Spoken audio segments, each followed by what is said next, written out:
अमर हुतात्मे झाले, जे देशासाठी लढले.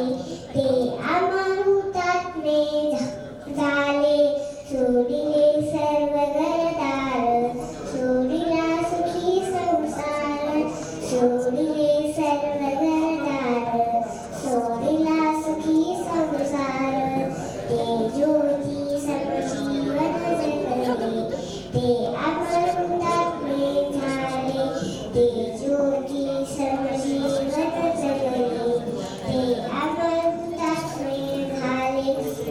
देशासाठी आपल्या जीवाची बाजी लावणारा थोर महापुरुषांना वंदन करते आणि मी माझ्या भाषणाला सुरुवात करते.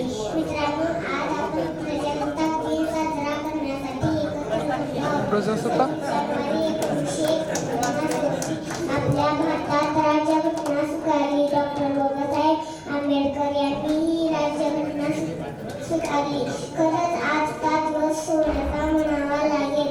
म्हणून म्हणते चला करूया संविधानाचा जागर, म्हणून म्हणते चला करूया संविधान